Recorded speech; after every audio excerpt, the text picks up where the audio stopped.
Madame, monsieur, bonsoir. Présidentielle 2025 à 18h30, 19h50. C'est l'émission quotidienne de STV, évidemment, qui fait le point sur l'actualité autour du scrutin du 12 octobre prochain. Vous le savez donc, la liste des retenus à l'élection présidentielle du 12 octobre a donc été publiée en début d'après-midi par le Conseil électoral de Elections Cameroun. Et avec elle, une onde de choc, on peut dire, dans le paysage politique camerounais, avec au moins un grand absent, le candidat du Manidem, Maurice Kamto, dont le rejet claque dans les oreilles des uns et des autres. Parti d'opposition historique, recalé donc à cette étape-là, mais d'autres qui soufflent un ouf de soulagement, c'est peut-être le cas du SDF, du PCRN, bref, 13 candidatures retenues à cette occasion-là. Ce soir, on va faire le point et les premières analyses de cette publication. Le thème, recalé à la présidentielle 2025, fin de course ou début du combat. 3 panélistes attendus dans ce studio, dont 2 déjà présents. En attendant l'arrivée du représentant du RDPC, Sylvain Minka, on espère qu'il sera là d'un moment à l'autre. On dit bonsoir à Bédi Mokwo du Manidem, secrétaire national à la communication. Bonsoir. Bonsoir, Dipita, et bonsoir aux nombreux téléspectateurs qui attendent, je suis sûr, d'être informés sur ce qui s'est passé aujourd'hui, qui ont déjà entendu beaucoup de choses, qui ont vu beaucoup de choses dans les réseaux sociaux. C'est le lieu ici de leur expliquer ce qui s'est passé cette journée au sein du siège du Manidem. D'accord. Le temps peut-être pour nous de dire bonsoir également aux représentants du candidat du SDF, candidat Joshua aussi, représentant sur ce plateau. Je dis bonsoir au ministre de la Communication de ce parti-là, Moïse Raymond Ngan-Guedjol. Bonsoir. Guedjol Ngan, bien sûr, je préfère. Merci, Dipita. Mais je dois dire qu'aujourd'hui, il faut que nous le comprenions, le compte à rebours pour l'élection présidentielle de 2025 a commencé déjà avec la convocation du corps électoral qui nous a fixé également sur la date. Aujourd'hui, notre palier a été franchi avec la publication de la liste des candidats acceptés, pour reprendre l'expression même du Conseil électoral après le dépôt des candidatures. Je voudrais dire peut-être pas ouf de soulagement, parce que nous ne nous doutions pas de ce que notre candidature, celle de Joshua aussi, est une candidature régulièrement présentée, en ce sens que le dossier répondait à toutes les conditions selon que la loi, le code électoral le précise. Et cette candidature, c'est un candidat qui a été désigné dans le strict respect des mécanismes propres à notre parti, à savoir passer par un congrès extraordinaire qui a eu lieu le 1er mars 2025. Oui, mais je dois ajouter que il y a eu des recalés, comme vous le dites. On va en parler tout de suite. Nous allons en parler, mais bien avant cela, permettez-moi de les saluer et leur dire combien nous avons du respect pour eux, mais aussi nous leur témoignons toute notre solidarité. Et puis voilà, nous allons continuer. Bédi Mokwo va nous faire le film de ce qui s'est passé aujourd'hui au siège Manidem. Avant, peut-être, il est bien de donner la liste des 13 candidats acceptés par Elecam. Par ordre alphabétique, Bolo Boba Maïgari de l'UNDP, Biapol du RDPC, Boga Arbejak du MCNC, Zipan Hilaire Maker du MP, Issa Chiruma Bakari du FSNC, Iodi Iram Samuel du FDC,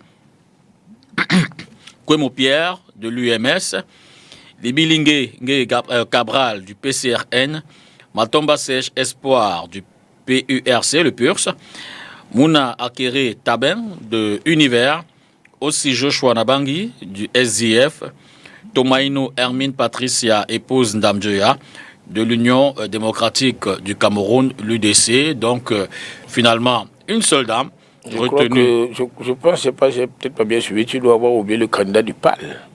Ah oui, je crois que ça devait être le premier nom. Ateki Seta Caston, merci. Il faut rétablir les choses. Le candidat du PAL, vous avez bien fait. Je crois que c'est un oubli. Ah non, pas du tout. Vous avez bien fait de me reprendre là-dessus. Alors, avec vous, on va donc essayer de faire le point des événements. Vous vouliez donner votre position. Vous avez convoqué la presse en début d'après-midi, Bédi Mokwo, pour donner votre position sur ce qui Bref, votre première réaction après cette publication, mais patatras, vous n'avez pas pu le faire. Quelles en sont les raisons? Non, la vérité voudrait que on dise que nous n'avons pas convoqué la presse. D'accord. Bien, je suis obligé de relater le fil des événements pour la compréhension des téléspectateurs et des nombreux soutiens de Maurice Kamto. Il a été convenu au sein du MANIDEM, de la direction du MANIDEM, qu'on se réunisse au siège en fin de matinée. Bon, ce qui est évident, il y a la proclamation dans quelques heures, il est normal que les cadres se réunissent pour voir comment réagir après la proclamation des résultats. Bon, nous nous sommes rendus au siège en fin de matinée autour de 11 heures. Nous avons reçu nos conseils, parce que peut-être c'est le cas de le dire, nous étions préparés à toute éventualité, donc nous avions déjà commencé à travailler pour le reste. Et autour de 12 heures, donc, le président Ekane m'appelle et me demande de venir le prendre parce qu'il avait des soucis avec son chauffeur et tout. Il voulait pas être seul dans la voiture, il fallait que je vienne le prendre. C'est quand je vais prendre le président Ekane à son domicile et que nous sommes en route pour le siège du MANIDEM que nous entendons la proclamation des résultats. Et quand nous arrivons au siège, le siège est déjà envahi par la presse, ce qui est tout à fait normal.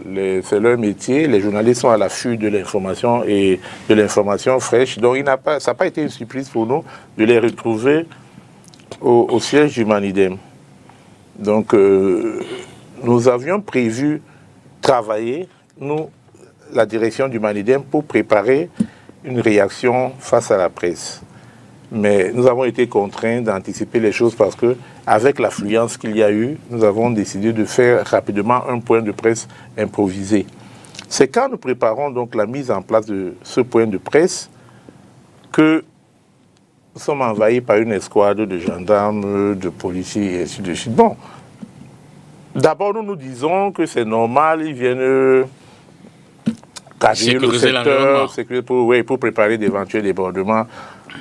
Donc, ça ne nous a pas surpris. Jusqu'à ce qu'ils rentrent au sein du siège du MANIDEM pour commencer à chercher à évacuer des journalistes. Donc, ils ont réussi à évacuer les journalistes qui n'ont opposé aucune résistance. Puisque nous-mêmes, nous n'avons voulu opposer aucune résistance. Ils ont évacué les journalistes hors du siège. Et chose plus grave, moi, j'étais sorti un moment pour préparer des dossiers, faire des multiplications de dossiers et tout. À mon retour, je me rends compte que l'accès du siège est même déjà interdit. D'accord. Le président Ekane était dehors avec ses responsables de la gendarmerie et il était en train de gueuler, se demandant pourquoi on ne laissait pas entrer un cadre du MANIDEM à son siège. Donc ça a fait du bruit et moi j'ai été obligé de laisser mon véhicule au milieu de la route. Ça les a obligés donc à bloquer les deux accès qui mènent au siège du MANIDEM. Donc tout était coupé, on ne laissait plus entrer personne et tout. Nous avons appelé le sous-préfet de Douala-Premier qui est arrivé juste à l'instant. Donc il faut quand même louer son ton apaisant. Et c'est lui qui a laissé que mon véhicule rentre et que les choses s'apaisent un tout petit peu. Mais le dispositif est resté en place. Ils ont bloqué, ils nous ont empêché de faire ce point de presse. Et jusqu'à ce que je parte pour venir ici à l'émission, ils étaient encore au siège. Oui, absolument. Moi, je les ai laissés au siège jusqu'à 17h passées. Et le président Ekane était encore là avec une dizaine de cadres du parti. Bon, nous, on s'est dit, OK, on va vous faire passer la nuit ici parce que nous ne partirons pas. Bon, moi, je suis parti juste pour le dire à l'émission. Donc, je sais plus ce qui s'est passé derrière. Je crois que c'était nécessaire pour la compréhension du public. Voilà. Tout compte fait, vous avez néanmoins publié vos déclarations. Vous prenez acte de cette décision, mais vous allez au Conseil constitutionnel avec vos éléments pour... je parle sous votre contrôle. Hein. Oui, mais... évidemment, mais vous avez appelé également au calme. Oui. Notre déclaration est simple et claire. Je crois que vous l'avez reçue. Absolument. Oui, parce que ils ne nous ont pas empêchés de travailler à l'intérieur de notre siège. Donc nous avons travaillé, nous avons rédigé notre déclaration que nous avons publiée maintenant. Ce n'est pas compliqué avec les réseaux sociaux et tout. Nous avons publié notre déclaration qui appelle au calme parce que vous vous doutez bien que nous nous attendions à cette, à cette décision. Donc nous avions préparé déjà notre recours au Conseil constitutionnel et puis C'est la suite que nous dira. Et nous savons, nous sommes sérieux, nous avons grand espoir que cela va passer parce que, au vu des arguments en béton que nous avons, je sais ce qu'ils auront pour s'opposer à ce que nous leur présenterons. D'accord. Cela dit, on va peut-être commencer à prendre quelques-unes des réactions. Joshua aussi, sur les plateformes numériques, a appelé du moins à saluer cette le fait que sa candidature a été retenue, mais il appelle également ceux qui ont été recalés à qui sait peut-être le rejoindre dans la dynamique d'une victoire éventuelle. Suivons plutôt. Mes chers compatriotes, mesdames et messieurs, l'électoral d'Elections Cameroun vient de publier la liste des candidats retenus pour l'élection présidentielle du 12 octobre prochain. C'est avec une émotion profonde et un sens aigu du devoir que je me tiens aujourd'hui devant vous, investi de la confiance de notre famille politique pour porter les espoirs de toute une nation à cette élection. Ce moment n'est pas celui d'un individu. Ce moment, c'est celui du peuple camerounais, de ses souffrances, de ses rêves, de sa dignité. C'est celui d'une génération qui refuse de baisser les bras, qui refuse que notre avenir soit confisqué, qui refuse que ce grand pays qu'est le Cameroun continue de vivre à genoux. Je mesure le poids de cette responsabilité, mais je vous le dis avec foi et détermination. Nous allons écrire une nouvelle page de l'histoire du Cameroun. Une page de justice, de paix, d'espoir et de respect, car nous allons nous faire respecter à nouveau dès le 12 octobre 2025. À tous ceux qui ont porté cette ambition avec sincérité et courage, mais dont les candidatures n'ont pas été retenues par Elecam, je veux exprimer mon respect et ma solidarité. Votre engagement compte, votre voix reste précieuse et je vous tends la main pour que nous continuions ce combat ensemble au service du peuple camerounais. L'heure n'est plus à la résignation. L'heure est à la mobilisation. De Kousséri à Ebolova, de Limbé à Bertois, levons-nous, reprenons notre destin en main, portons haut le flambeau du changement. Le Cameroun que nous voulons est possible. Il commence aujourd'hui. Il commence avec vous. Il commence avec nous. Allons-y ensemble, pour le peuple, par le peuple et avec le peuple. Merci. Analyse qui devrait certainement vous intéresser. Nous avons joint le professeur Moïse Timchouang qui, lui également, nous a accordé une première lecture de ces décisions du conseil électoral d'Elections Cameroun.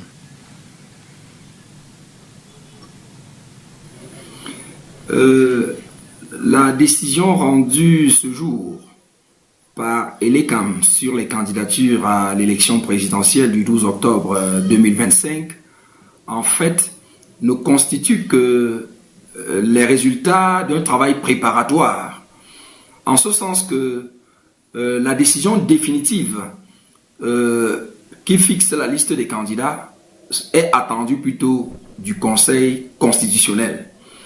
Parce qu'en lisant les dispositions du Code électoral, notamment des articles 125 à l'article 129, vous allez découvrir que les résolutions actuelles, ce ne sont pas une décision, on parle bien des résolutions.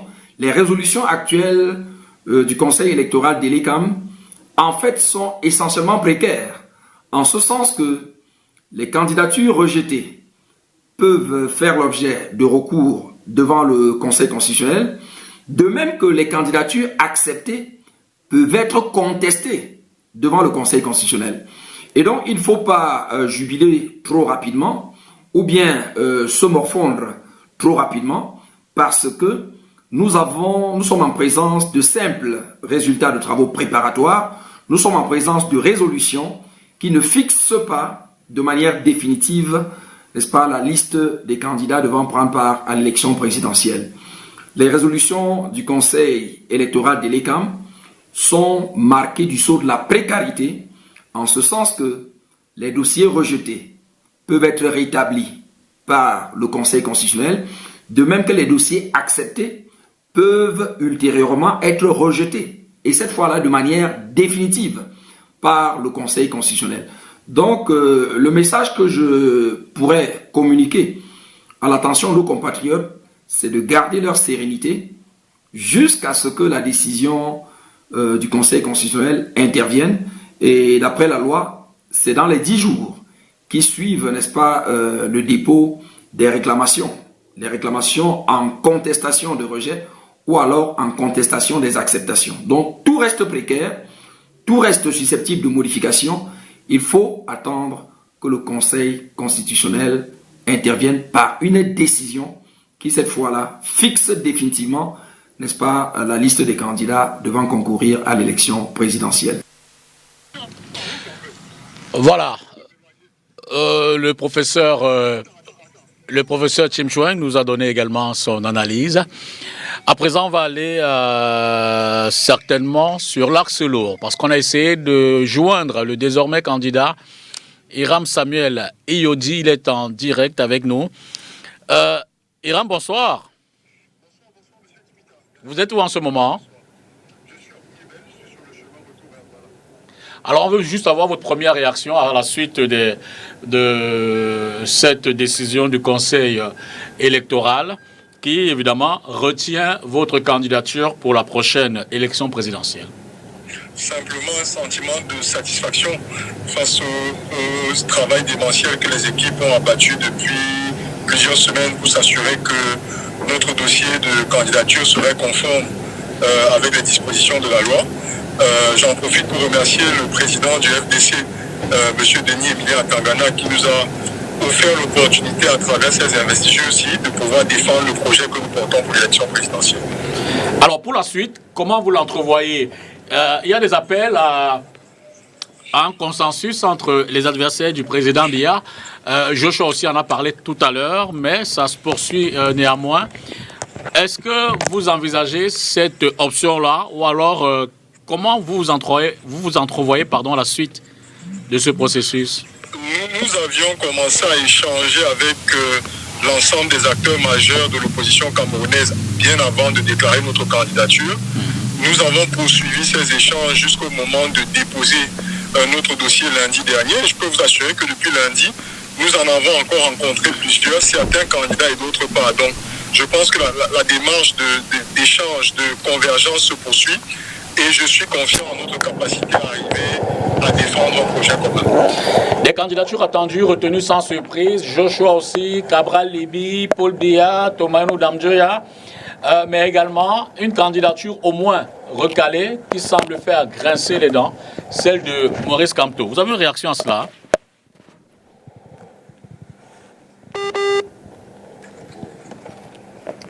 Hiram?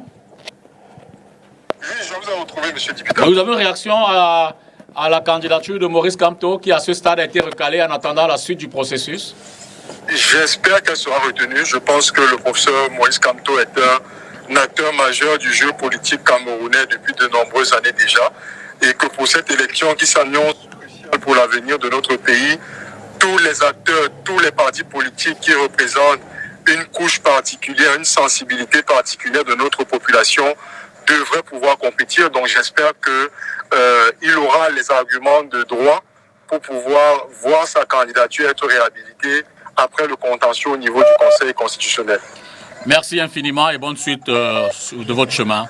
Merci beaucoup. Merci, M. Dipita. Allô, bonsoir Paris. Léon Taylor, on en a bonsoir.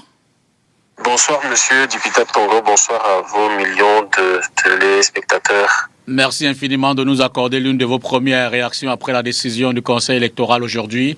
Quelle est votre réaction?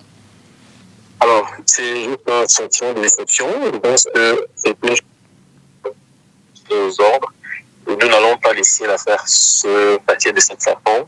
Je venais aussi, par cette même occasion, dénoncer cette fausse rumeur qui circule comme quoi j'avais demandé pardon au président sortant, président national de la RDPC sortant, qui a été retenu candidat. C'est faux. Je voudrais le dénoncer ici parce que en réalité, c'est la preuve par excellence que nous sommes gouvernés par des faussaires, par une génération qui ne voudrait pas abandonner le pouvoir normalement. Donc, je le dénonce et puis nous avons fait une communication à ce sujet.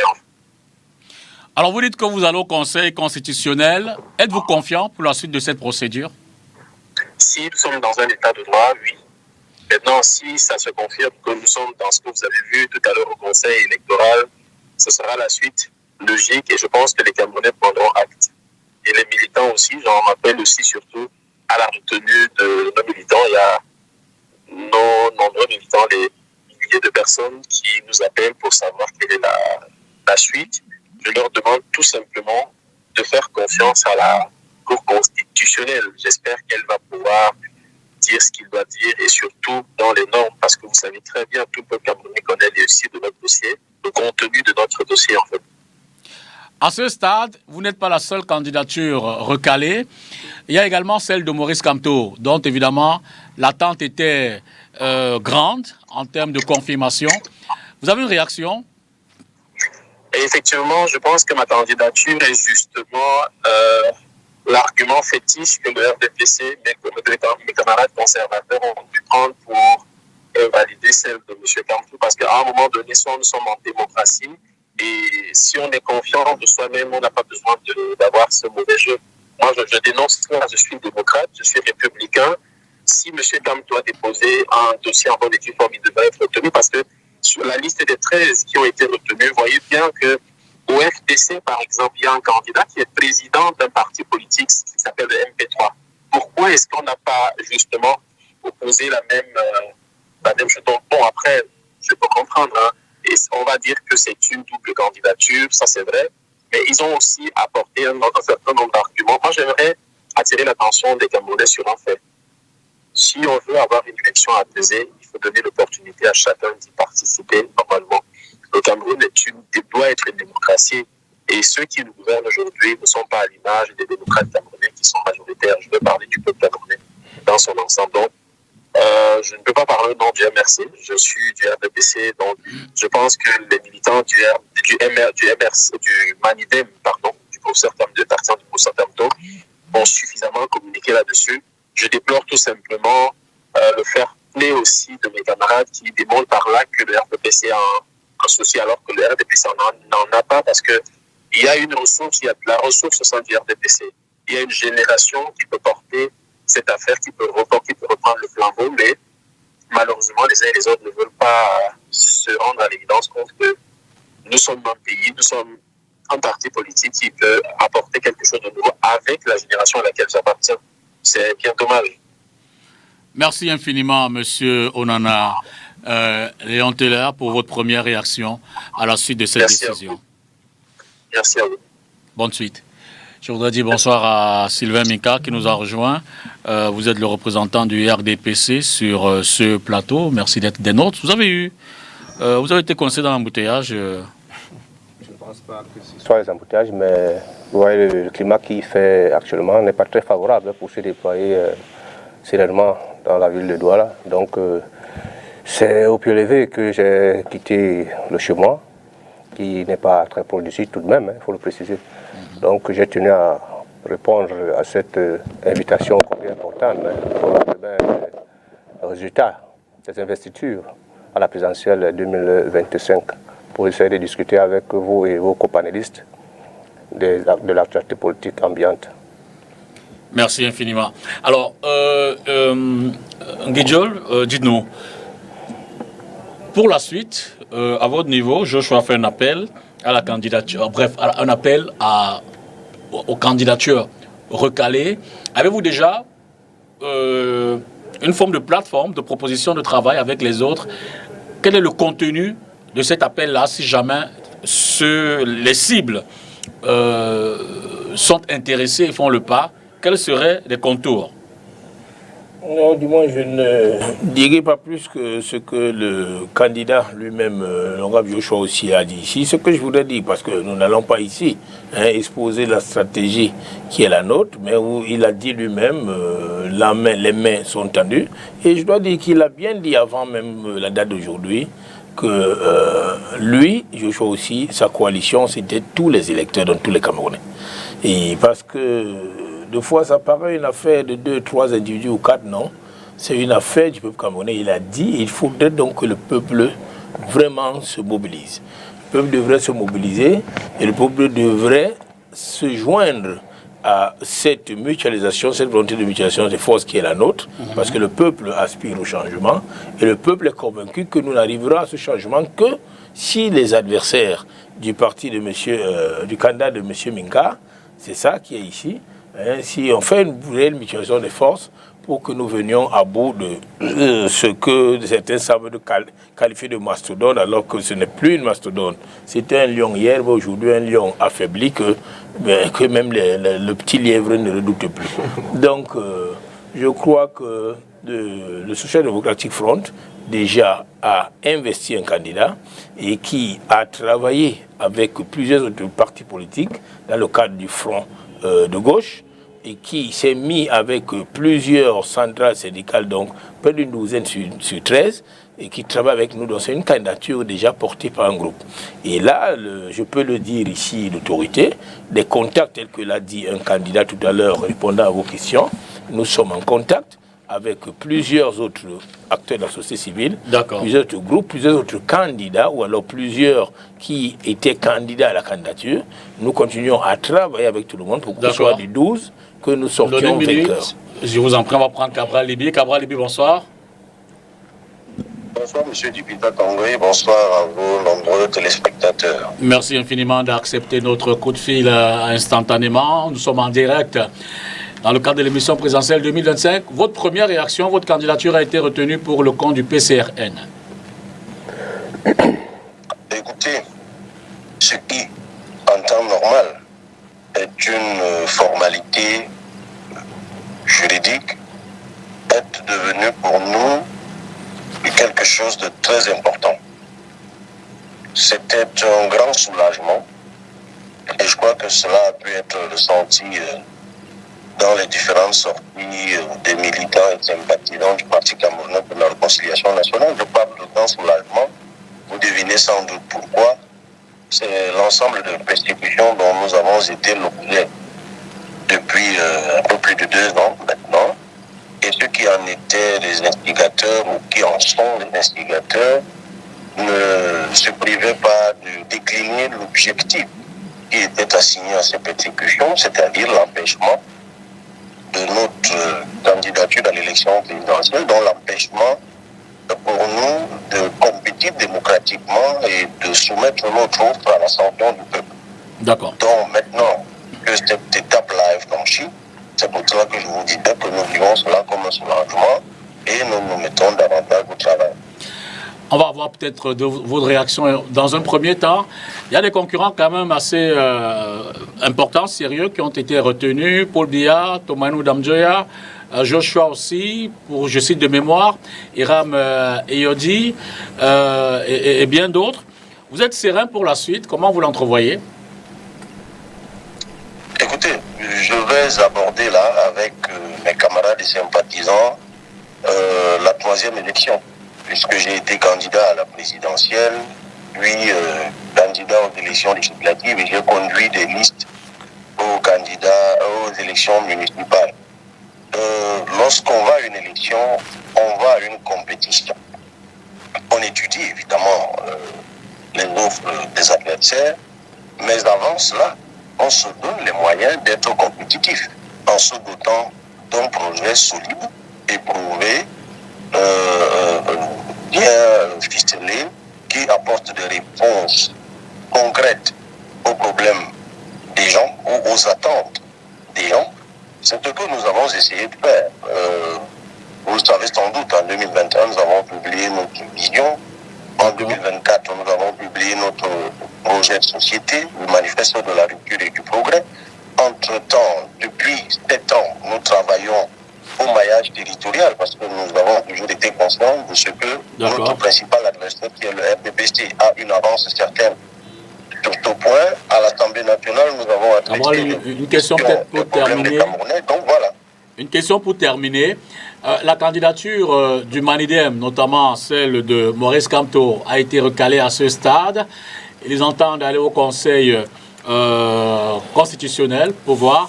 Vous avez une réaction par rapport à cela et qui c'est peut-être aussi une réaction à l'appel de Joshua aussi de faire une coalition, un consensus, une liste consensuelle, en fait, une candidature consensuelle pour la suite? Alors, sur la question de la mutualisation, nous sommes constants. Nous l'avons toujours dit. La priorité est mutualiser pour la vigilance électorale. Pour nous, au PCRN, c'est la priorité. Puis la suite, nous n'avons qu'à discuter ensemble, arrêter des critères objectifs de détermination du meilleur d'entre nous pour conduire une offre politique que nous aurions définie de façon consensuelle. Donc pour moi, il n'y a vraiment pas de magie à ça. Et sur Maurice Kamto? Et en ce qui concerne les candidatures recalées, parce qu'il n'y en a pas qu'une, je crois, il y en a des dizaines, à leur place, qu'est-ce que j'aurais fait? J'aurais saisi le Conseil constitutionnel pour apporter la preuve de ce que le motif du rejet de ma candidature est infondé. Merci. Donc, ce n'est que ce que je peux suggérer aux autres compatriotes dont les candidatures ont été rejetées. Merci infiniment, Cabral Libi, pour cette première réaction à la suite de la décision du Conseil électoral. Alors, on va poursuivre Mathias Eric, on a pu l'avoir. Il était en repérage. Est-ce qu'il va réagir à présent? En attendant. Alors, Sylvain, une première réaction à la suite des décisions du Conseil de ce matin. Oui, merci, Monsieur Dépita, et puis une fois de plus, bonsoir à mes co-discutants.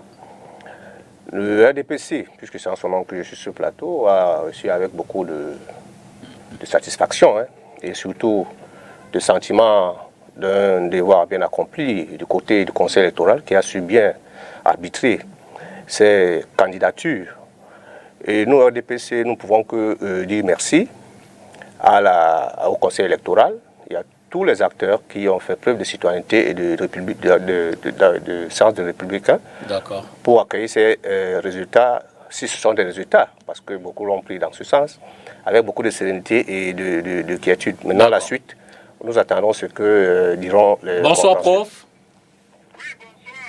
Alors, en quelques minutes, votre première analyse à la suite de la publication des listes, ou alors des noms des candidats retenus pour le 12 octobre. Oui, effectivement, cette journée, Elections Cameroun a publié la liste provisoire des personnalités qui ont été retenues comme candidats à l'élection présidentielle. Bien entendu, il y a dans le processus d'autres étapes, notamment l'étape du contentieux qui pourra permettre aux personnalités recalées, notamment aux plus éminentes d'entre elles, à l'exemple du professeur Maurice Kamto, d'aller en contentieux pour essayer de rétablir la validité de leur dossier. Alors, vous dites que c'est une décision sans surprise, notamment celle qui concerne Maurice Kamto? Pour moi, elle n'est pas surprenante du tout.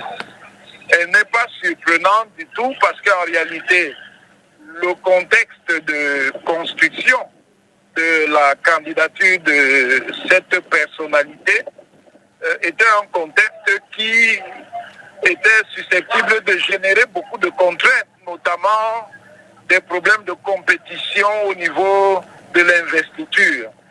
Et dans un autre cadre, je vous avais dit que cette candidature-là était menacée par le syndrome Toko Ekambi. Et c'est ce qui s'est passé en réalité. Alors, le Conseil évoque la situation d'une double candidature présentée par le Manidem. Est-ce que vous imaginez le Conseil constitutionnel revenir sur cette décision-là, qui c'est peut-être au regard des arguments qui sont apportés par le Manidem? On verra effectivement si le Manidem s'inscrit dans une logique qui consiste à aller à ce contentieux devant le Conseil constitutionnel ou s'il choisit une autre option politique, parce qu'en réalité, c'est cette organisation qui sera placée au premier plan par rapport à la stratégie à suivre. Merci infiniment, professeur Mathias Eric Onanguini, pour cette première réaction. Vous aura certainement dans d'autres cadres. Bonne soirée. Merci. Alors, Bédi Moko, dans le fond, on l'a dit, le Conseil électoral argumente sur le rejet de votre candidature, celle que porte Maurice Kamto, il parle de double candidature pour le compte de votre parti. Bien, avant d'arriver directement à la réponse à la question, j'ai des commentaires à faire sur les nombreux intervenants que vous avez pris au téléphone. D'abord, la déclaration du candidat du RDPC Teller. Ouais. Alors, moi, j'ai du plaisir à l'entendre. Parce que quand je l'entends, je vois des personnes qui ont envie qu'au sein du RDPC vive une notion de démocratie. Ce qu'on ne voit pas du tout au sein du RDPC. Quand il y a des jeunes au sein du RDPC qui veulent au moins faire prévaloir les valeurs démocratiques, moi, ça ne peut que me faire plaisir. Parce que nous sommes là où nous sommes. Parce qu'il y a des dinosaures qui s'incrustent au niveau du RDPC et qui ne veulent pas lâcher prise. C'est ce qui nous conduit à ces situations où ils font feu de tout bois, ils font des manœuvres de toutes sortes. Nous avons vu, parce que quand il y a des ministres qui commencent à se prononcer sur la candidature, sur le dossier même de candidature d'un rival, ça pose énormément de problèmes. Nous avons entendu des ministres parler des dossiers, des éléments du dossier de Maurice Kamto, mais ça pose un problème. Jusqu'au ministre de l'AT, ça pose un problème. Et quand on a donc des personnes comme on en a Teller au sein du RDPC qui veulent faire prévaloir les valeurs démocratiques, ça ne peut que nous faire plaisir. Et nous espérons que ce genre de personnes au sein du RDPC va prospérer et va faire renverser les choses. Les autres déclarations sont celles des candidats retenus que vous avez eu au téléphone tout à l'heure. Quand j'entends parler le candidat Joshua aussi, j'ai l'impression que pour lui, la messe est dite pour ce qui concerne le candidat Maurice Kamto. C'est-à-dire il demande déjà des ralliements, donc ça veut dire qu'il n'y a plus rien à faire. Ce qui n'a pas été le cas, heureusement, quand le candidat Cabral Libi, lui, s'est prononcé, parce que lui, je l'ai entendu parler de la Cour constitutionnelle. Et c'est ce que des candidats rivaux devraient dire, qu'il y a encore un dernier recours possible pour le candidat Maurice Kamto. Et ne pas faire comme si la messe était dite et puis qu'il n'y avait plus rien à faire. Bon, pour revenir donc maintenant à votre question qui parlait du recours possible. Vous avez suivi le motif qui a été évoqué. Absolument, double candidature. Pluralité, ils ont appelé ça pluralité d'investiture. Le RDPC a eu combien d'investitures? Une seule. Il y a un seul candidat, un seul dossier déposé au nom du RDPC. J'espère que vous faites la nuance entre investiture et candidature. Faites bien la nuance. S'il vous plaît. Voilà. Et vous pensez que chez nous c'était différent. Donc à partir de là, ce motif commence à souffrir. Parce qu'il y a d'autres partis qui ont eu 2 candidats investis au nom de ce parti. Quand on sait que le Conseil électoral fait des consultations régulièrement avec les partis politiques, je me souviens que l'une des dernières consultations, le militant SDF Nguidjon Gal, qui est sur le plateau, y a été avec moi. C'était le 24 avril, il me souvient très bien, le 24 avril 2025. Le Manidem a reçu une invitation de Elekam. Et sur l'invitation, il est mentionné à M. Anissé Ikane, président du Manidem. Et ce n'était pas la dernière consultation. La dernière consultation a eu lieu le 25 juin à Yaoundé. L'invitation que reçoit le Manidem porte le nom de Anissé Ikane, président du Manidem. Un mois, jour pour jour. Et si on entend donc la même structure Elekam déclarer aujourd'hui que le Manidem a une pluralité d'investiture, je crois que ça pose un problème. Et pour tout vous dire, nous avons eu de très hauts responsables de l'Elekam cette journée-ci au téléphone, qui nous ont affirmé sans rire, avant même que cela ne nous soit notifié, que le motif de rejet ne nous soit notifié. Ils ont affirmé, en rigolant, que vous avez été recalé parce qu'il y a une pluralité d'investiture. Le même Elekam qui a invité en l'espace de 2 mois le président du Manidem, Anissé Ikane, à des consultations. Qu'est-ce que comprendre là? Donc ils ont invité sûrement un faux président du RDPC, à des consultations avec Elikam. Nous nous attendions à cela et nous sommes sereins. Nous sommes sereins parce que notre dossier est en béton. Il est lourd. Et nous avons réuni tous les éléments pour aller au Conseil constitutionnel et leur montrer que, à vous donc de maintenant de prendre vos responsabilités. D'accord. Et nous espérons qu'ils prendront leurs responsabilités et qu'ils ne vont pas jouer avec l'avenir de tout un pays. Vous avez 48 heures pour le déposer et le Conseil constitutionnel va donner la décision finale le 10 août, ou du moins dans 10 jours. Peut-être un commentaire sur ce motif de rejet? Non, je voudrais peut-être réagir d'abord à ce que M. Bedi Moko a dit, à savoir que Joshua aussi aurait parlé comme quelqu'un qui pense que la messe est dite. Non, Joshua aussi était, ou alors continue à être candidat à la candidature. Et pour le palier d'aujourd'hui, le Conseil électoral estime qu'il est retenu, ce qui est vrai. Et j'ai écouté le professeur Tim Chouin et tous les autres là, cela veut dire que nous sommes dans la République. À écouter les réactions des uns et des autres veut dire que nous sommes dans la République et que nous faisons confiance aux instances à la loi. Le code électoral prévoit des instances de recours. J'ai écouté certains candidats retenus et certains juristes de haut vol qui pensent simplement qu'il faut suivre la voie tracée par le code électoral. Donc, Joshua aussi, aujourd'hui candidat, accepté par le Conseil électoral, il continue, comme a dit les autres, le travail commencé depuis plusieurs années. Et donc, c'est dans cette logique que maintenant, de manière plus solennelle encore, il dit, je tends les mains, non pas seulement aux candidats de Calais, non pas seulement à tous ceux qui avaient l'ambition d'être candidats, parce qu'il faut les féliciter déjà, mais à tout le peuple camerounais de se joindre à lui, parce qu'il pense que c'est un devoir qui nous incombe à tous, pour que nous allions vers ce changement que nous appelons. Alors, mon commentaire pour quelconque décision, non. Nous respectons les institutions et puisque les voies de recours sont prévues, nous pensons qu'il est logique pour les uns et les autres. Et nous n'allons pas leur dire ce qu'ils doivent faire, mais simplement de continuer le processus. Vous allez les soutenir dans cette démarche? Je ne pense si nous devions faire quelque chose dans ce sens, et nous le dirons et nous verrons ce que nous avons à faire. Nous avons une habitude dans le parti, et c'est comme ça le SDF. Le SDF, ce n'est pas une affaire d'individu, c'est un parti. Nous avons des instances. Si les gens saisissent, certains, je ne sais pas, candidats ou certaines personnes saisissent le SDF se prononcera sur ce qui doit être fait, mais nous pensons que nous restons démocrates. L'idéal aurait été que tout le monde, toutes les candidatures soient acceptées, sauf que maintenant, il faut se conformer à la loi.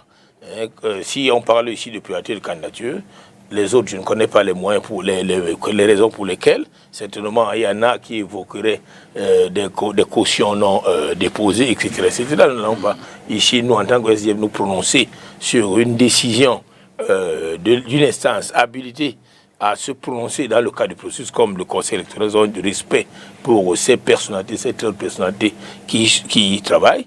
Autant nous avons de personnalités. Et là, le professeur Tim Chouin l'a dit, jusque-là, recalé ou alors accepté, il n'est pas exclu qu'à un certain niveau, qu'on soit appelé à revenir en arrière, mais nous pensons, pour nous, SDF, qu'il est question plutôt d'avancer dans ce que nous avons à faire, et le temps nous est compté, et qu'il faudrait donc que nous avancions vite. Donc voilà un peu l'attitude, je voulais le dire, qui caractérise, qui anime Joshua aussi, qui pense que le compte à rebours s'accélère plutôt et il faut continuer à gravir minute après minute les différents paliers qui nous restent à franchir pour aller vers la victoire. Vous réagissez à ce rejet, Sylvain? Bien sûr, naturellement, c'est l'actualité, nous devons la décrypter. Mais avant cela, d'abord, je vais rebondir un peu en ce qui concerne l'analyse qu'a fait mon voisin de gauche relativement aux investitures Eddie Moko du Manidem, naturellement, qui a estimé que le RDPC a investi 2 candidats. Moi, j'aimerais lui dire qu'au sein du RDPC, il y a eu une seule investiture. Peut-être il y a eu une candidature, présomptivement, une autre du RDPC, mais vous savez, la pièce maîtresse dans une candidature à une élection, notamment celle qui nous réunit ici, la présidentielle, il y a l'investiture de son parti. Il faut que le parti ait des élus. Et dans le cadre d'une candidature indépendante, il y a les 300 signatures. Bon, pour la caution, je présume que M. Teller Onana est largement à la hauteur de cette exigence. Donc, il faudrait que les uns et les autres sachent. Il ne faudrait pas que nous fassions dans la désinformation. Le candidat du RDPC, l'unique qui a été investi par le parti, est le président national, qui est notre candidat statutaire. Donc, dans ce cadre, je pense que ce débat sera clos. Mais maintenant, si, pour réagir aussi à la réaction, à l'intervention de M. Teller Onana, qui prétend qu'il va rester en justice, il faudrait qu'il nous apporte les motifs de rejet de sa candidature, comme on a publié celui de M. le professeur Maurice Kamto. Pour mesure de transparence, il faudrait qu'il publie aussi, parce que c'est son droit, je crois qu'il a été notifié, le motif de rejet, qu'il nous le publie aussi. Et que là, maintenant, on pourra commencer nos débats. Mais je parie qu'il n'a jamais eu l'investiture du parti qui clame être le candidat. D'accord. Donc maintenant, pour... alors que Yebga, lui, il a eu l'investiture du parti. Mais puisque M. Yebga, il y a déjà un bicéphalisme à la tête du Manidem, parce que nous avons vu... Vous connaissez bien l'histoire du Manidem? Non, moi j'aime l'interprétation, ça ne me gêne pas, monsieur le député. Nous avons vu à la tête du Manidem deux présidents où nous avons vu à la tête du candidat deux présidents qui clament être les dirigeants de ce parti. Et à quel moment? Qui a investi monsieur le professeur Maurice Kamto et un autre qui s'est investi lui-même. Vous avez toutes des décisions de justice. Je ne rentre pas dans le contentieux qui... Vous savez seulement mais je décrypte l'actualité. Vous avez vu Yebga, depuis qu'il a déposé sa candidature, vous l'avez vu sur un plateau. Mais ce n'est pas les plateaux qui investissent. Quelqu'un qui se réclame de lui sur un plateau de télévision. On vous a toujours dit. Vous avez vu quelqu'un qui se réclame de lui quelque part. Dis-moi, vous allez prendre la parole. Le Manidem, ne soyez pas infecté par le virus émergiste. Attention. Non. Monsieur Sylvain, une seconde. Je vous en prie. Vous êtes un parti... Sylvain, on ne dira pas du MRC qu'il est un virus, s'il vous plaît. Non, je n'ai pas dit je vous laisse poursuivre. Vous avez dit ne vous laissez pas investir par le virus MRC. Je vous laisse poursuivre, on a enlevé cela. Retire. Merci. Et nous ne devrons même pas en parler, puisque nous ne sommes même pas représentés sur le plateau. En plus. C'est maladroit, mais on n'a pas le choix, c'est l'actualité. Donc, je disais, mon cher député, que le MRC, qui a été investi par le MRC, le candidat Maurice Kamto, qui a été investi par le Manidem version ADC Kane, a trouvé en face de lui un autre candidat investi de version investi par qui? Yebga lui-même, mais il peut s'investir. Investi par lui-même. Donc, il s'est trouvé qu'il y a là, en ce moment, pas de pluralité de candidature. Ça, c'est le terme juridique qu'on doit employer ici. Il y a plus alors qu'au RDPC, en ce moment, il y a s'agit de quoi? Parce qu'il y a un acte formel qui est constitutif du dossier, cet argument, est le parrainage de son parti, cet argument que l'autre candidat a et que l'autre aussi en a. Donc là, maintenant, il y a dissension. C'est normal. Expliquez-nous ce qui s'est passé dans le RDPC. En interne, chez nous, RDPC, nous avons investi un candidat qui est le président Paul Biya, qui a été investi. Je crois que son dossier est à la portée de tout le monde. Vous pouvez demander qu'on vous serve la construction de son dossier au niveau des LECAM. Et maintenant, M. Teller Onana, qui a fait transmettre son dossier par voie postale. Nous voulons, nous, au niveau de RDPC, qu'il nous produise sa liste d'investiture. S'il a été investi par RDPC, il n'y a pas de problème. Nous allons aller au contentieux. Mais je crois que vous étiez déjà sûr qu'il n'était pas investi par le RDPC. Il n'est pas investi, mais vous n'écoutez pas ce que Santé dit. Alors que Yebga est investi par le Manidem. Mais puisque lui, sa candidature a été rejetée. Vous avez terminé en argumentaire, mais dis-moi qu'on prend le relais. Il y a eu deux investitures. Merci Sylvain. RDPC, il n'y a pas eu deux investitures. Voilà pourquoi une candidature a été rejetée. Bédimo, merci. Vous avez la parole. Je ne peux rien dire d'autre que tout le dossier là. Peut-être qu'il faut remonter sur cette situation de prétendu bicéphalisme à la tête du RDPC. Du Manidem. Le Manidem peut se vanter d'être sûrement le seul parti qui a déjà changé 3 fois, 4 fois de président. Il y a eu Anissa Ikane comme président du Manidem à sa création. Après Anissa Ikane, il y a eu Banda Kani. Après Banda Kani, à Banda Pama. Et tout cela se fait de la manière la plus régulière au sein des élections à l'intérieur du parti, des élections qui se déroulent pendant des congrès. Après le décès de Abanda Pama, malheureusement, nous avons fait un congrès qui a mis à la tête du Manidem Dieudonné Yebga avec un bureau. Nous avons constaté malheureusement que Dieudonné Yebga, malgré ses nombreuses années de militantisme, n'avait rien compris au fonctionnement du Manidem, qui est un fonctionnement de centralisme démocratique où il n'y a pas un gourou qui dicte ses lois aux autres. Il a commencé à exclure des militants, à sanctionner certains et ainsi de suite. Donc à paralyser totalement la vie du parti. Ce qui nous a conduit au cours d'un congrès tenu en 2018 à mettre à la tête du Manidem une autre direction qui était cette fois-ci conduite par Anissé Ikane. Donc Anissé Ikane est président du Manidem depuis 2018 et Yebga a été exclu du Manidem depuis 2018. Il a voulu passer par la manière forte, s'imposer, convoquer des réunions qui ont toutes été interdites parce que l'administration respecte les décisions sorties du congrès du Manidem de 2018 et transmises au ministère de l'administration territoriale. C'est en réponse à ce que nous avons transmis à l'administration territoriale que le même Minat écrit au gouverneur du littoral pour lui faire prendre acte que voici la nouvelle direction du Manidem. Le président, c'est Anissé Ikane. Nous avons toute cette documentation. Et c'est pour cela que vous n'avez plus jamais entendu parler de Dieudonné Yebga dans la vie politique. Bon, aux dernières nouvelles, peut-être qu'il avait pris sa retraite et allé au village, je ne sais quoi. D'où il a été exhumé il y a quelques jours pour venir déposer une candidature au Minat pour... Bon, on connaît la fébrilité du pouvoir. Donc, pour venir mettre en difficulté la candidature de Moïse Kamto portée par le Manidem. Mais cela n'a aucune chance de prospérer. Parce qu'au vu de toute la documentation que nous avons, si la Cour constitutionnelle fait son travail, il n'y a aucun doute là-dessus que la candidature de Moïse Kamto va passer. Moïse, quelle peut être la conséquence politique des décisions, des résolutions prises aujourd'hui? Aussi bien l'acceptation de 13 candidatures, mais le rejet de certaines. Sur le plan politique, quelle peut en être la conséquence? Non, la première conséquence, cela dépend des Camerounais, d'abord des candidats, et puis des partis politiques qui ont présenté des candidatures.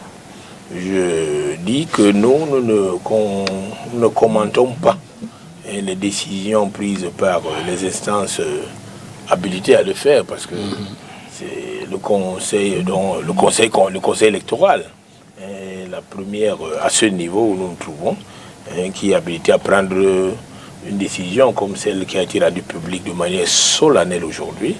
Et maintenant, les candidats et les autres des partis politiques savent à quoi s'en tenir.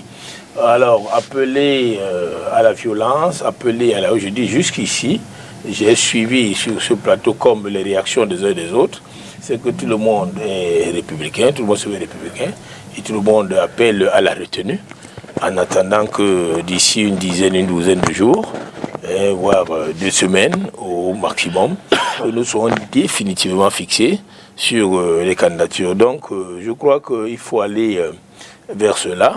Et nous avons tout intérêt à aller vers des élections apaisées.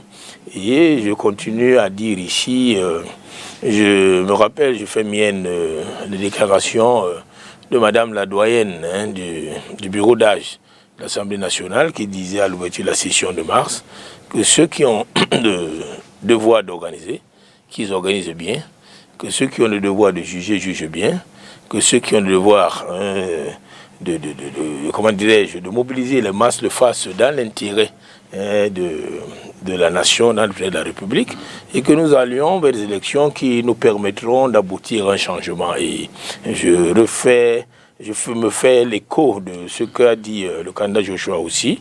Nos mains sont tendues, nos portes sont ouvertes, et nous sommes disposés à continuer ensemble à travailler pour que nous offrions enfin au peuple camerounais un nouvel homme qui apportera ce changement auquel le peuple aspire depuis longtemps. Je dois dire ici, peut-être pour le dire, ça, C'est une parenthèse. Et puis, M. Medi Mokro ici ne me démentira pas. Le SDF est passé par Monzevo avec ce que vous vivez aujourd'hui, vous le savez. Et, ça nous rappelle les années de 90-92, dites années de Braise. Et le SDF a appris de tout cela.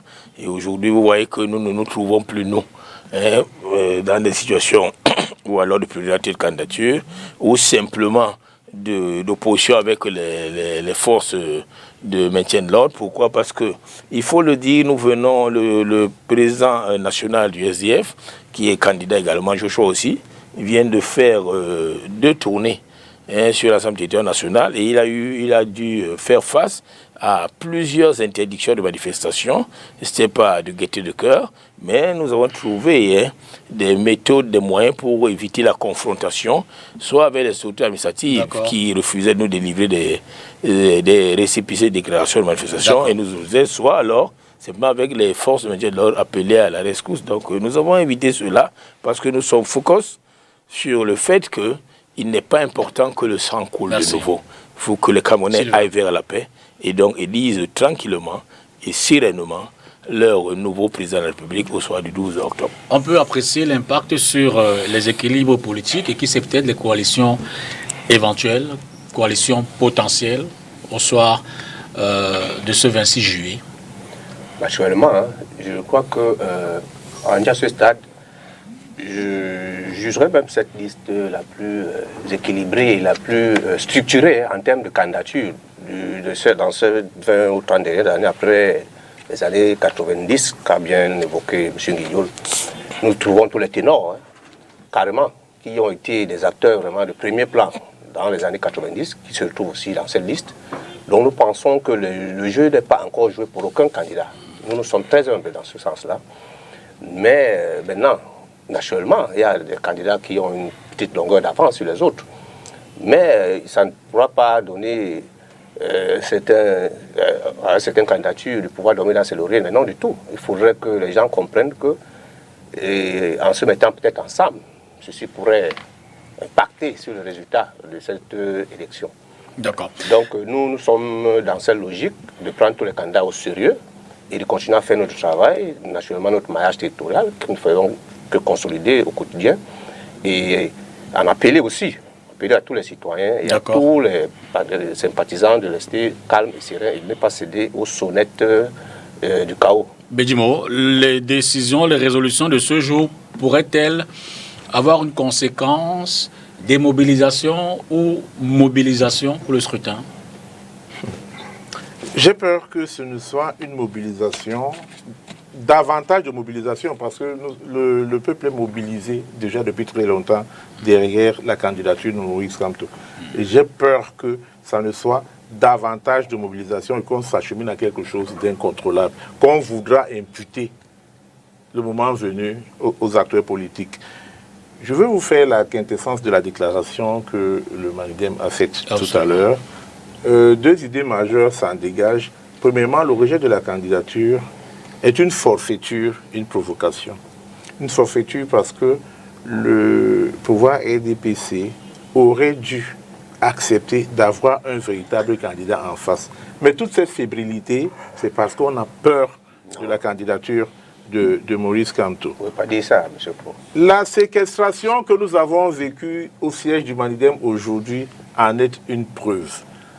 Il y a 13 candidats retenus, ça veut dire qu'il y a 70 recalés. Comment se fait-il que c'est au siège du parti qui a porté la candidature de Maurice Kamto qu'une escouade de gendarmes et de policiers viennent investir? Toute cette journée, nous l'avons passée sous embrigadement. Le terme n'est pas fort, parce que les 2 accès au siège du Manidem ont été bloqués. Nous avons été nous-mêmes bloqués à l'intérieur. Vous direz pourquoi. Tous les journalistes qui sont venus recueillir notre point de vue après la proclamation de ces premiers résultats ont été évacués presque manu militari. C'est ce que nous appelons forfaiture et provocation. Il ne faut pas que le pouvoir RDPC continue davantage à provoquer le peuple qui est mobilisé derrière la candidature du RDPC. La deuxième idée force est que le RDPC et son champion se savent battus si la candidature de Maurice Kamto prospère. C'est pour cela que nous invitons la Cour constitutionnelle à faire le droit, et rien que le droit. J'ai eu plaisir aussi à entendre la doyenne de l'Assemblée, hier, comme Guillaume l'a évoqué tout à l'heure. J'ai eu du plaisir à l'entendre aussi dire qu'elle espère que ceux qui ont à lire le droit vont lire le droit, et rien que le droit. Il ne faut pas provoquer davantage le peuple camerounais. Il faudra que la Cour constitutionnelle lise le droit et que la candidature de Maurice Kamto soit validée parce qu'elle ne souffre de rien. Le motif qui a été évoqué de, comment ils l'ont appelé, de la pluralité d'investiture ne tient pas debout. Pourquoi celle de Akere Mouna a été validée? Pourquoi celle de Paul Biya a été validée et pas celle de Maurice Kamto? Il faudrait qu'on reste logique pardon, jusqu'au bout. D'accord. Guidjol, oui. Cela fragilise-t-il, je veux dire les résolutions de ce jour, fragilisent-elles l'idée même d'une alternance en 2025? Non, je voulais peut-être réagir à deux mots, parce que je le dis il y a quelques jours, il y a 7 jours, je disais sur une chaîne concurrente que les candidats des partis de l'opposition ne sont pas nos adversaires. Nous attendions la compétition, maintenant elle est là, ils finiront par être nos adversaires au moment où peut-être nous ne ferons pas bloc pour aller. Mais pour le moment, nous sommes dans une compétition où quand on doit aller vers un 400 mètres ou un 100 mètres et qu'on donne le signal, on veut être premier. Et il est dit que celui qui détient le maillot jaune, comme c'est le Tour cycliste, c'est pour le cas du Tour en France en ce moment, c'est lui que tout le monde veut battre. Pour le bien au pouvoir, c'est lui notre adversaire. Mais de là à dire que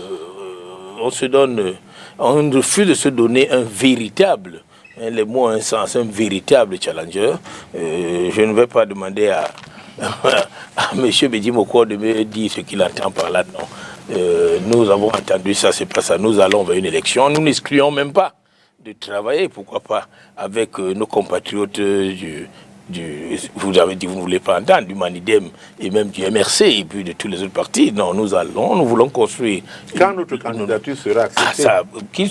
Que cela le soit ou pas, nous sommes, et là nous l'avons dit, Joshua aussi l'a dit depuis toujours, que le premier adversaire, l'adversaire majeur, pour nous, partis candidats de l'opposition, pour revenir à bout du régime Biya, c'est l'abstention, c'est le boycott. Nous devons travailler pour sensibiliser les Camerounais à aller aux élections, quoi qu'il arrive.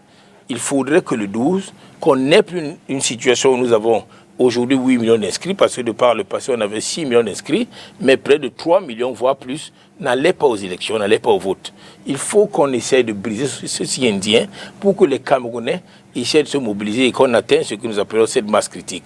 Et je vais faire peut-être mien, c'est pas ce que je veux dire, les propos d'un leader religieux qui a dit à un moment, même si c'est le diable, allons-y d'abord. Mais c'est pas ça, les gens ont compris le mot diable au premier degré, mais nous avons affaire à un système. Nous avons affaire à un système, le régime de M. Biya. C'est un système totalement qu'il faut combattre. Ce n'est pas seulement un individu. Il est question d'aller vers il faut essayer d'enlever tous les pouvoirs concentrés entre les mains d'une seule même personne. Parce que si nous allons vers un... Et là, maintenant, je parle de notre vision. Si nous continuons à voir simplement au soir du 12 octobre quelqu'un qui va être à la tête du pays avec le même système en place, rien n'aura changé. Il faudrait que les Camerounais le comprennent. Il faut donc aller vers le sens de combattre ce système pour mettre en place un nouveau système et donc aller à la relecture de la Constitution, donc changer la forme de l'État. Et nous parlons donc de fédéralisme parce qu'il faudrait que le pouvoir rentre à la base et donc le pouvoir rentre entre les mains du peuple. Aujourd'hui, on a marre de ce pouvoir que les amis ou alors les camarades de M. Minka incarnent qui n'arrivent pas à donner de l'eau aux Camerounais depuis 40 ans. Je reprends la question posée tout à l'heure à Bédimo. Sur le plan de la mobilisation, vous pensez que les résolutions d'aujourd'hui, on l'a vu déjà pendant les inscriptions, beaucoup de Camerounais, de nouveaux inscrits, un certain nombre de Camerounais importants, ce qui traduit de la mobilisation déjà observée jusqu'à présent. Est-ce que les résolutions d'aujourd'hui ne pourraient pas fléchir cette tendance? Est-ce que les Camerounais se diront pas pourquoi donc y aller? Non, je ne pense pas. Parce que le dire, c'est surestimer un candidat. Moi, je vous dis de prendre très au sérieux ceux qui ont été retenus.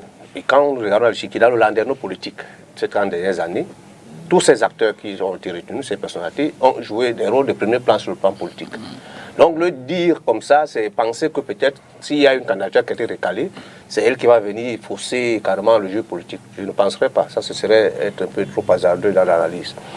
Et pour revenir un peu à ce que mon grand frère, M. Vedimoko, a dit tout à l'heure par rapport, il a parlé de séquestration. Moi, je vous ai suivi ce matin dans une chaîne radio concurrente. Vous avez dit qu'à l'issue, il y a eu je sais pas, il y a un message qui a circulé sur la toile. Il y a tout un cortège de motos qui est venu assiéger votre siège du Manidem. Le Canal Moto, c'est vous-même qui l'avez dit. Ce jour. Ce jour-là. Et qui l'a dit? Je l'ai suivi dans une chaîne concurrente ce matin, mais représentant du Manidem, et qu'il a fallu que vous leur parliez. Les routes sont barrées, même les piétons, c'est moi qui ai la parole. Les piétons n'arrivent pas. Il a fallu que vous parlez d'une quarantaine de motos. Vous avez dit vous êtes sérieux? Mais je vous dis ce que vous avez dit ce matin. Mais quand vous dites sur une chaîne, qui a parlé? Sylvain, représentant du Manidem. Sylvain. Donc, s'il dit qu'il n'a pas dit, on ne peut pas lui opposer des propos qu'il ne reconnaît pas. Il y a des bandes. Moi, je connais la chaîne. Je ne vais seulement pas la citer ici. Il dit qu'il n'a pas dit, on ne va pas insister dessus. Oui, je ne vais pas seulement la citer moi, ici. Personnellement, ou bien quelqu'un. Il dit que c'est eux qui ont entretenu. Il ne l'a pas dit, passons. Lui ou lui-même? Je vous dis que c'est le représentant du Manidem dans une chaîne ce matin. D'accord, il n'est pas là. Une matinale que j'ai suivie. Il a dit qu'il a fallu qu'il les disperse. Et aujourd'hui, s'il y a une squad de police ou des gens qui est venue appeler le on ne peut pas vérifier. Je vous en prie, passons. Je vous dis, c'est vérifiable, monsieur le député. Moi, je ne peux pas le vérifier. Sérieux. Quand nous venons sur le plateau, nous sommes sérieux. Non, je crois que nous pouvons nous entendre. C'est-à-dire, la quarantaine de motos, ce n'était pas aujourd'hui. Non, ce n'était pas aujourd'hui. Ah ben d'accord. C'était pas aujourd'hui. Oui, là, effectivement, il y a une mobilisation populaire autour de la candidature de Kanto. C'est ce que je suis en train de dire. Donc les gendarmes aujourd'hui sont venus empêcher que la quarantaine de motos ne revienne. Puisque il y avait déjà en ce moment il y avait une menace. C'est normal que la sécurité vienne aujourd'hui, le jour de la lecture des candidatures. Ce n'est que normal. Ça rend la proactivité sur le plan sécuritaire. Et les journalistes qui ont été évacués maintenant, vous savez, quand il y a déjà menace à l'ordre public, on disperse tout le monde. C'est comme ça. Même les journalistes qui sont venus faire leur travail. Donc je voudrais ici, je voulais remplir pour ce qui venait de dire, pour ne pas jeter un certain anathème sur les forces de l'ordre qui ne font que leur travail. Maintenant, il faudrait qu'on sache que les candidats qui ont été retenus ce jour, nonobstant l'éventuel contentieux préélectoral, qui est le droit de tout un chacun, peut aller à la Cour constitutionnelle, l'État le droit a prévu toutes les voies de recours. Ils peuvent les épuiser. Les candidatures qui pourront être retenues seront retenues ou alors réhabilitées. Donc, parlant de la candidature du Manidem, vous savez déjà que votre candidat que vous avez adoubé, déjà son processus de candidature ou d'investiture a été très alambiqué. Aujourd'hui, on ne sait pas exactement quelle est la procédure qu'il a menée au Manidem, parce qu'il nous a entretenus pendant des mois, qui sera investi par le MRC. Et quand il a senti que le droit qu'il prétendait maîtriser n'est pas l'issue par laquelle il sortira, il est passé par l'autre alternative qui était l'investiture. Alors, lui permet. Du coup, il faut recaler sa candidature. Maintenant, il y a un préalable qu'il devrait faire en tant que responsable d'un parti qu'il n'a pas fait. Moi, je pense même qu'au-delà, au Conseil constitutionnel, il y aura d'autres griefs qui vont ressurgir. Vous connaissez le fond de son dossier? Vous savez, c'est clair, l'article... Vous dites que d'autres... C'est de la prophétie? C'est pas la prophétie, moi je parle du droit. Monsieur Maurice Kamto prétend qu'il a démissionné du MRC. On n'a jamais vu cette démission. On ne l'a jamais vu. Attendez, vous avez... Alors que c'était un préalable pour être investi par notre parti.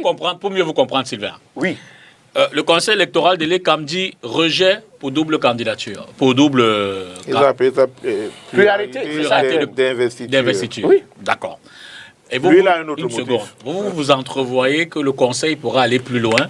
Le conseil constitutionnel, lui fait ce qu'on appelle... Et s'attarder. Le conseil constitutionnel va faire un jugement au fond. Donc il ira jusqu'au fond. Ici, le conseil constitutionnel, le conseil électoral rejette, fait un contrôle sur pièce. Il regarde, il met de côté. Mais le Conseil constitutionnel va aller dans le fond du dossier. Et c'est pour ça que je vous dis que, et sans prétention aucune, là, je fais une analyse holistique et en ma qualité de juriste, je sais que dans l'analyse au fond, parce que nous savons tous comment M. Kamto a cheminé dans son investiture, nous savons qu'il y aura des greffes qui vont ressurgir et qui vont le clouer davantage. Ça, c'est pas moi qui le dis. Vous verrez, c'est dans quelques jours. Mais dis-moi, qu'attendez-vous désormais des autres partis de l'opposition à l'issue de ce rejet? Mais je pense que chacun fait ce qu'il a à faire.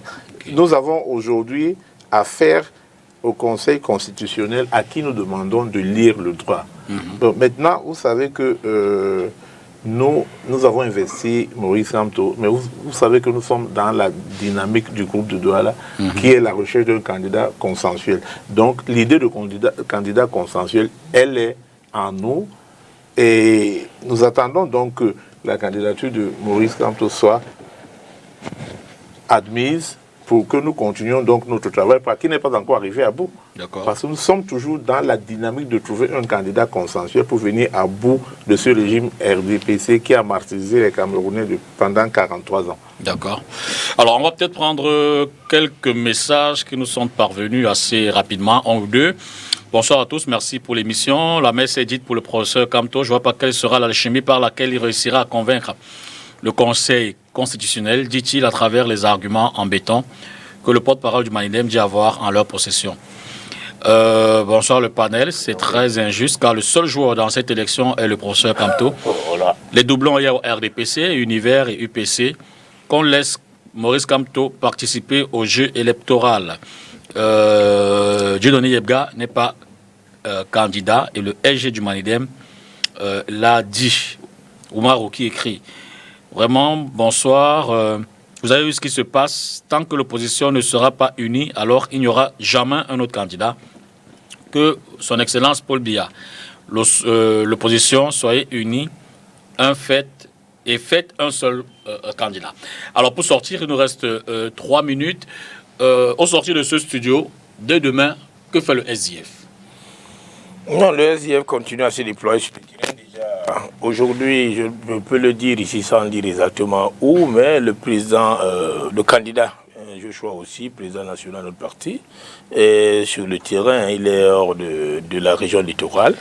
Il est quelque part où il a tenu plusieurs réunions aujourd'hui, il continue à rencontrer les populations, mais le SDF a un plan de travail qui déploie les uns les autres. Moi déjà demain sur un Sangamati par exemple, a aidé à pouvoir un certain nombre de réunions, toujours dans la perspective de cette élection dont nous travaillons. Alors le SDF suit patiemment, vraiment avec beaucoup de sérieux d'évolution de tout ce qui se passe, qui va se passer, le contentieux préélectoral et tout, mais nous ne restons pas focus sur cela et notre message est clair. Nous disons, nous sommes ouverts à la mutualisation des forces. Cela ne nous empêche pas de continuer le travail. Et d'autre part, nous appelons le peuple camerounais, parce qu'il s'agit du peuple camerounais. Seuls nous ne pouvons pas sans eux. Nous devons faire avec tout le monde. Et le peuple camerounais doit comprendre que quoi qu'il arrive, parce que les décisions du Conseil constitutionnel, on nous a dit, je n'ai peut-être pas la bonne expression, M. Minka, sont variées et tout. Je sais pas si c'est ce que vous dites. Donc elles sont comme des dogmes. Oui, c'est pas nous qui l'avons dit, c'est le pape du droit. Voilà, dans le processus, on n'a plus de recours après le Conseil constitutionnel. Et nous disons aux Camerounais d'être sereins, quoi qu'il arrive, que les Camerounais se mobilisent. Nous n'allons pas appeler au boycott et nous demandons qu'il n'y ait pas de boycott, que nous allions aux élections, parce que notre adversaire commun est le régime de M. Paul Biya et lui-même. Que faites-vous de la sortie de ce studio pour votre candidat? Non, mais, monsieur le député, vous savez que nous sommes le seul parti qui reste toujours actif sur le terrain. Nous travaillons. Dans le SDF qui disait à l'instant qu'ils sont sur le terrain, vous le désavouez? Non, c'est normal. Un parti politique ne doit pas se reposer sur ses lauriers. Et encore, moins encore, à cette période charnière, nous travaillons. Et nous sommes dans les réunions stratégiques. Aussi fébrile, Nous sommes dans les réunions stratégiques, nous sommes dans des meetings. Nous sommes en train de peaufiner notre déploiement. Vous faites des meetings? Et nous, on nous interdit les meetings. Non, nous avons des meetings qui sont d'abord statutaires, que nous faisons tout le temps. Autorisés. Bien.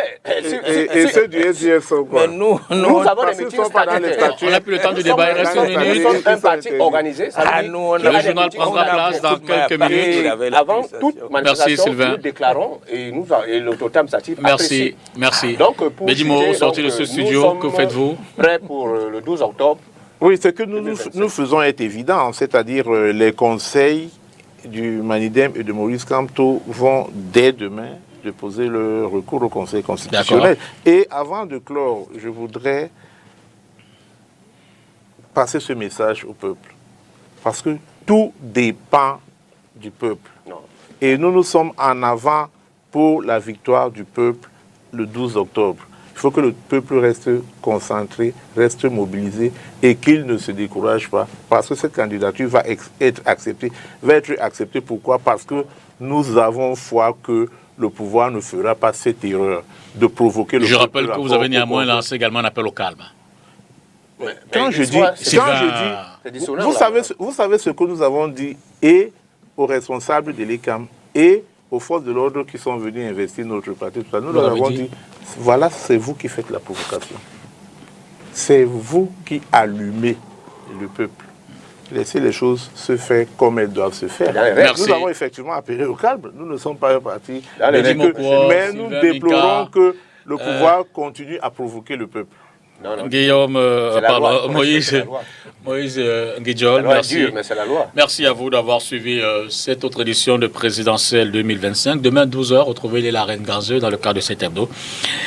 Mais déjà, juste derrière, le journal sera présenté par Oni Ladonnette et Orient Donquin reviendront de long en large sur les faits d'aujourd'hui et bien au-delà. Les différents acteurs vont s'exprimer. Je vous prie de prendre rendez-vous dans moins de 10 minutes avec le journal télévisé bilingue sur STV. Bonsoir et à demain.